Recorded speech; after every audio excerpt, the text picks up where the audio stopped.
RYOBI may have just made the best-selling pressure washer for car detailing even better. The RYOBI 1800 has reached GOAT status in the automotive detailing world. That's pretty spicy, man. Absolute best. It's a little beast for car detailing, guys. It was the best bang for your buck pressure washer for just $100.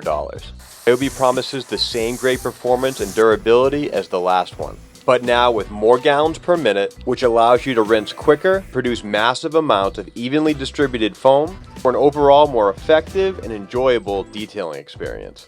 Is this new RYOBI an even better version of the best-selling pressure washer out there? Or is it a major flop?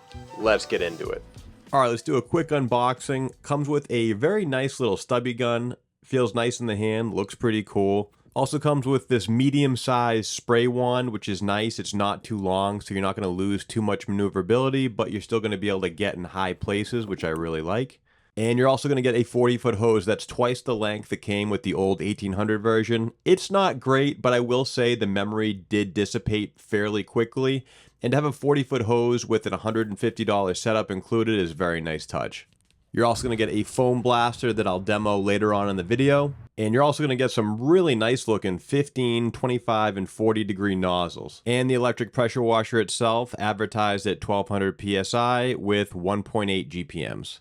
The only assembly required is for the handle for this unit. It's just 2 little screws. You knock them out of the handle and then just screw them in with the Phillips screwdriver and you're good to go. If you can find it, because they're a hot commodity right now, it's $150 on Home Depot. I'll put a link in the description. It should pop up for you. And it also comes with a 3-year warranty from RYOBI.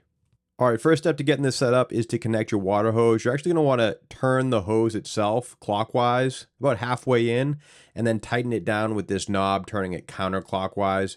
Just make sure it's nice and tight. Pressure washer hose is going to be your standard M2214 1/4-inch hose. You're going to tighten this down by just spinning the sleeve clockwise until it's nice and tight. I like how the water inlet and outlet are basically lined up with each other on the unit. It's a really nice design. Then to connect your stubby gun to the pressure washer hose, you're just going to take the other side of the connection, spin clockwise until tight. Before you turn this bad boy on, make sure you properly prime the unit. You're just going to hold down the trigger with it off and let water run through it for about 30 seconds and you should be good to go. All right, now we can turn it on. All right, let's do a quick test of the PSI out of all 3 included nozzles. I'm going to be using my McKillen short gun. This thing is awesome if you guys are looking for an upgraded short gun. I'm just using this for the demo because I have my PSI Quick Connect set up on it already. Looks like we're getting about 700 PSI out of the 15. All right, let's take a look at the 25, same exact test. 25 is right at around 900, maybe a little less than 900 PSI. And now for the 40, the nozzle that I typically use the most. Right, I'd say like 950-ish, maybe a little over 900. All right, let's check out the amperage. We don't want to go over 15. With the 40 degree nozzle, we're totally fine, like 1320, 1318.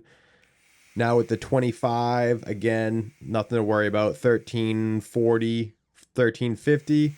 And then the 15, much lower, very safe amount, 12.4, 12.3. And then amps with the foam cannon, 14.3, very safe, still not close to 15. Even on initial startup, it didn't go over 15, which is always a good sign. And for decibel reading, we're getting right around 83, 84 decibels, and it doesn't make that crazy shriek anymore when you shut it off, so that's nice. All right, so we're going to do a quick GPM test, starting with the 40 degree nozzle. I already weighed the bucket, it's 2.1 pounds. We'll start the timer at a minute and see what the actual GPMs for this RYOBI 1.8 is. Shout out to Josh V. I sent him one of these gallon per minute lids and he gave me a shout out, so I appreciate it. Josh V. Thank you very much.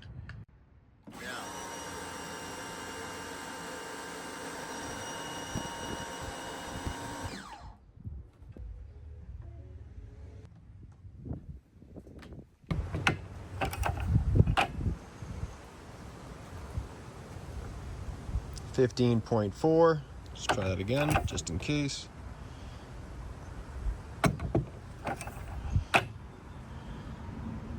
15.4. All right, so after the calculations, the total weight is 15.4 pounds minus the weight of the bucket with the lid, which is 2.1. After running the calculations through Grok, shout out to Grok, we have 1.595 gallons. So right at about 1.6 gallons fresh out of the box. That's pretty good numbers. Once this breaks in, we'll probably get a little closer to 1.8. Let's try it with a few different nozzles. Let's try it with the 25. 1, 2, 3.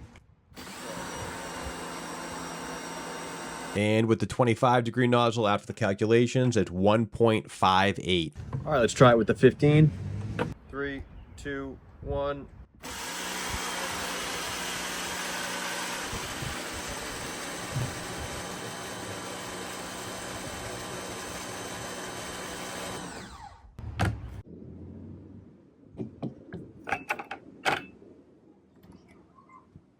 $16.5. Let's check it again. That's interesting.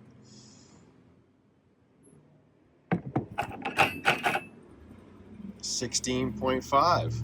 All right, so interestingly enough, with the 15-degree nozzle, after we did the calculations, we got 14.4 pounds, and that's subtracting the weight of the bucket, which equals 1.727 gallons. So that is right there with the advertised 1.8. Again, after it breaks in, most likely it's going to get really close to that 1.8, which, to be honest, most pressure washing companies, they grossly exaggerate their GPM and PSI. So for the RYOBI to be basically a percentage off right out of the box is a really good sign. That's great news. So if you guys are interested, the foam I'm going to be using is by Kokemi. It's called Active Foam. And I'm using this cool little gizmo that I got on Josh Vive's website. I'll put a link in the description for both of these. But this is cool. You can adjust how many ounces you want in your foam cannon, and then you just basically squeeze the bottle, and it fills up the beaker to the perfect amount that you've already kind of pre-measured. So that's really cool. You can check that out on his website. I got this little foam blaster filled up to about 750 milliliters. Has a nice little quick disconnect there, which is kind of cool. And then I'm just going to fill this up with my 2 ounces of Kokemi Active Foam. To be honest with you guys, I'm not really expecting a whole lot out of this foam blaster. These are kind of, you know, they do okay, but to be honest with you, for me, I'm probably going to use this once and throw it away, but we'll give it a quick test. Just turn it counterclockwise to get the most foam. It does have a horizontal and vertical adjustment, but that's it. You're not going to get any kind of fan pattern adjustment on this foam cannon. Now, but I will say it wasn't too bad. It actually did an okay job, especially for something that's included with the whole unit. If you want a real foam cannon, get an MJJC. Josh V just released his quiver. Check those out, and you're going to get way better performance. All right, let's rinse this foam off. We're using the 40-degree nozzle. Right away, you notice the increase in GPMs. Way more water is being thrown onto these panels, and you can really feel it. You can feel it in your hand. It's just moving more water. Its rinsability is far greater than the 1800. And I really do love these nozzles. It's a really great spray pattern, very uniform, and I love how it's easy to tell if you're spraying vertically or horizontally. Now, spray wands aren't something that I typically use. I'm a taller guy, so I don't have a problem getting higher up on a vehicle, but I will say the size of the spray wand is really nice. It's just the right size to get the hard-to-reach places on your vehicle without compromising too much maneuverability. This is a surprising win for me. I actually really like this attachment, and I think I'm going to be using this in the future. And I have to say, for a non-premium stubby gun, this is actually pretty dang good. It's ergonomic, it's very lightweight. You're not going to get the same features that you would in more premium guns like the Macmillan's or the Active swivel gun. You know, this doesn't have a swivel at the bottom. There's no stainless steel components or anything like that. But to be included in a $150 setup, this is a pretty good value, and I'm very happy with it. All right, let's bust out the big guns and see how this RYOBI foams up with the MJJC foam cannon. Boom. Now we're talking.